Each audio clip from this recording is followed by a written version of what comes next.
Baik, untuk pendahuluan metamorfisme adalah proses yang juga dikendalikan oleh transfer dan pembentukan panas, ya, dikendalikan oleh transfer panas dan pembentukan panas. Dan pemahaman tentang constraint dari model thermal yang akan kita buat, terutama untuk menjelaskan metamorfisme, penting dalam upaya untuk menganalisa kondisi tektonik dan model thermal masa lalu. Ini juga didasarkan pada bukti metamorf yang tersedia untuk para ahli geologi saat ini, misalkan batuan-batuan metamorf yang sudah tersingkap di permukaan begitu. Jadi dengan mempertimbangkan panas yang akan ditransfer melalui konduksi, kita mempelajari evolusi termal dari beberapa model kerak bumi secara 2 dimensi, dan mungkin ada beberapa yang 1 dimensi untuk kasus penyederhanaan. Nah, berbagai rezim, ada istilah rezim lempeng tektonik di bumi mengindikasikan suatu batuan berada pada kondisi di berbagai tekanan dan temperatur yang mengarah ke berbagai jenis mineral metamorf dan batuan metamorf. Jadi kalau kita hubungkan metamorfisme dengan tektonik lempeng, ya kita mencoba melihat secara sederhana dari diagram ini, meskipun ini adalah hasil penelitian yang mungkin relatif sudah jadi dilakukan banyak orang. Di sini kita bisa melihat PT diagram, pressure temperature diagram, atau ada juga yang menyebutkan diagram fase beberapa untuk kasus yang sejenis untuk fase, misalkan liquid dan sebagainya. Di sini ada beberapa batas. Di sini ada pressure, ada temperatur untuk skala vertikal, skala horizontal. Ada juga yang membuat pressure ini menggunakan skala terbalik ke bawah, karena itu berhubungan dengan kedalaman. Jadi tekanan meningkat seiring dengan kedalaman, maka biasanya ada juga yang membuat PT diagram itu kembali ke bawah, atau juga ada yang menggunakan skala kedalaman. Nah, dari sini mungkin ada beberapa feature atau kurva secara termodinamika yang sudah dikenal. Ada kurva bentuk seperti ini, biasanya dikenal dengan beberapa mineral yang sudah dijelaskan di materi termodinamika, dan juga di sini ada beberapa pembagian zona-zona berkaitan dengan kondisi geologi. Di sini memungkinkan berhubungan dengan tekanan yang sangat tinggi dan juga temperatur yang sangat tinggi untuk membantu menjelaskan kondisi yang jauh di bawah permukaan bumi. Mulai dari ada istilahnya zona subduksi, ada kraton atau kontinen yang stabil, ada violet source, ada orogens, ada tempat pendinginan atau cooling orogen, atau orogen yang sudah mendingin, kemudian kerak benua yang tersubduksi, dan seterusnya. Jadi dari sini istilah dari tectonic regime itu muncul, yaitu suatu bagian atau suatu tectonic regime adalah bagian dari bumi yang kurang lebih seragam dalam struktur, dalam komposisi batuan, dan dalam prosesnya. Pengelompokan tectonic regime biasanya contohnya adalah seperti kontinen atau kerak atau keraton yang stabil, kerak benua stabil atau berumur yang lebih tua begitu ya.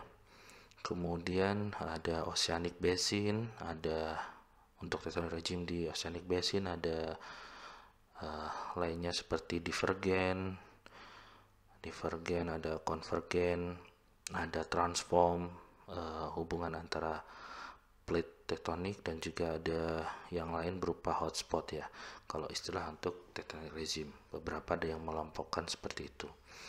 Nah, beberapa tempat tersebut memungkinkan variasi tekanan dan temperatur yang berbeda, dan ini menyebabkan jenis mineral metamorf dan batuan metamorf dapat terbentuk, dan lokasinya kita temukan di daerah-daerah dengan karakteristik yang seperti itu. Ya, beberapa mungkin kita bahas istilah-istilah yang di sini. Untuk kontinen yang stabil dan relatif dingin dengan gradien termal relatif normal sekitar 20 Kelvin per kilometer. Sedangkan untuk daerah orogen adalah lokasi di mana terdapat penebalan kerak, magmatisme, dan elemen radioaktif yang menyebabkan temperatur yang tinggi. Misalkan ini bisa jadi lebih menebal. Ini kita lihat ada indikasi menebal dari ilustrasi kita. Kemudian untuk cooling orogen, ini adalah lokasi penipisan kerak pasca orogenik dan berhentinya magmatisme menyebabkan pendinginan ke gradien termal normal. Jadi setelah pasca orogenik, terus kemudian biasanya kita kenal ada gunung mati atau berhentinya magmatisme, itu akan menyebabkan pendinginan ke gradien termal yang lebih normal atau yang lebih stabil. Kemudian ini ilustrasi untuk Mid Oceanic Ridge, lokasi di mana air laut juga sudah dijelaskan di segmen sebelumnya, dapat masuk ke kerak samudra sehingga sekitar pusat penyebaran dasar laut ini ada juga yang dipanaskan dan dikeluarkan kembali dikeluarkan kembali untuk air lautnya karena ada sirkulasi konveksi misalkan karena dipanaskan. Dan di sini mungkin ada lokasi yang menyebabkan metamorfosis atau metamorfisme derajat rendah. Biasanya di situ ada juga istilahnya di sini adalah oviolit. Nah, ini berkaitan dengan thrust zone atau sesar naik di bawah litosfer samudra yang sangat panas yang terletak pada pasif continental margin, ya berbeda dengan metamorfisme dengan pressure dan temperatur relatif rendah lainnya. Nah, di situ mungkin kita akan ketemu dengan thrust zone yang relatif memberikan gradien metamorf terbalik. Jadi ada temperatur yang tinggi yang relatif dekat di permukaan dan semakin ke bawah ada temperatur yang lebih rendah, kemudian kembali lagi menjadi temperatur yang semakin meningkat. Ya, mungkin nanti kita akan coba lihat di segmen selanjutnya. Nah, terkait dengan zona subduksi, lokasi dengan proses subduksi yang cepat memasukkan material dingin ke dalam mantel dan menghasilkan metamorfisme dengan derajat temperatur dan tekanan yang tinggi. Metamorfisme bertekanan sangat tinggi. Di sini ada ultra high pressure misalkan. Itu misalkan ada bagian dari material kontinen yang tersubduksi dan kemudian mungkin masuk sejauh misalkan 200 km dan mungkin ada yang dikembalikan lagi ke permukaan dan situ akan ada yang menyebabkan proses metamorfosis dengan pressure dan temperatur yang sangat tinggi karena sudah masuk ke dalam dan ada yang kembali lagi materialnya. Ya, kurang lebih berkaitan dengan metamorfisme seperti itu ada beberapa hal yang berkaitan dengan tektonik ya. Nah, pada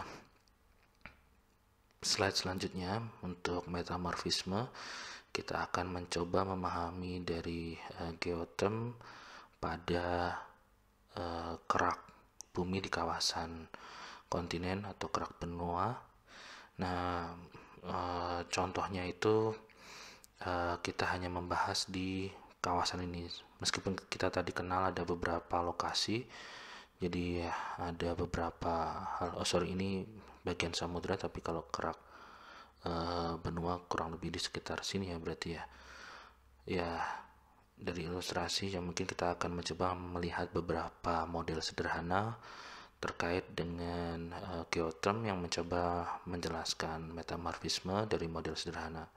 Dari contoh-contohnya nanti kita akan menggunakan persamaan dua dimensi untuk transfer konduksi. Ya, ini persamaan yang sudah sering kita lihat di segmen dan modul-modul sebelumnya.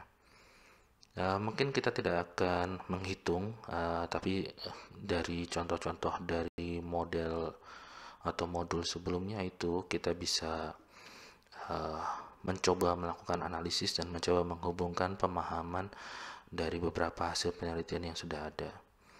Dan beberapa hal mungkin yang terlibat untuk metamorfisme yang belum dibahas itu berkaitan untuk erosi dan juga sedimentasi. Itu juga memungkinkan untuk diselesaikan secara numerik dengan metode finite difference. Nah, nanti kita akan coba lihat contoh-contohnya.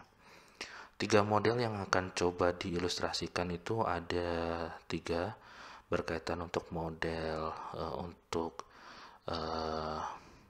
metamorfisme yang terkubur atau yang sudah berada di bawah permukaan karena pengendapan atau ada sedimen yang di atasnya, atau burial metamorphism. Sedangkan yang kedua berkaitan dengan model untuk intrusi ketika ada panas di sini dan mungkin akan mempengaruhi di sekitarnya. Kemudian ada juga untuk model overthrusting atau sesar naik yang sangat besar, biasanya berhubungan juga dengan metamorf, berkaitan dengan sesar naik di zona-zona kompresi kurang lebih seperti itu, atau ada juga yang berhubungan dengan zona subduksi berkaitan dengan overthrust. Nah, berdasarkan pemahaman yang sudah dijelaskan di awal tadi, karena hubungannya itu berkaitan dengan peningkatan atau variasi tekanan dan temperatur, batuan metamorf itu dapat diamati ketika sudah terekspos di permukaan akibat erosi atau akibat aktivitas tektonik. Nah, jadi dari situ prosesnya relatif berada di kedalaman tertentu dengan yang memenuhi kategori-kategori atau kelompok-kelompok metamorfisme tertentu. Karena itu memerlukan temperatur yang cukup tinggi, bisa akibat posisi yang lebih dalam atau dekat dengan sumber panas seperti intrusi, atau juga bisa berhubungan dengan tekanan yang sangat tinggi atau tekanan dan temperatur yang sangat tinggi berhubungan dengan posisi yang lebih dalam. Nah, posisi yang seperti itu kita perlu melihat hasil metamorfnya setelah ada proses erosi yang terjadi dan batuan metamorf tersebut tersingkap di permukaan. Nah, jadi untuk bagian awal ini mungkin diskusi kita untuk kasus yang hipotesis ya. Jadi misalkan kita asumsikan dulu untuk tidak adanya erosi dan pengendapan dulu. Nah, itu yang sederhana untuk model pendekatan kita untuk menggunakan konduksi. Nah, desain model ilustrasinya misalkan kita berhubungan dengan suatu endapan. Di sini ada sesar misalkan dari suatu batuan basement, kemudian ada pengendapan.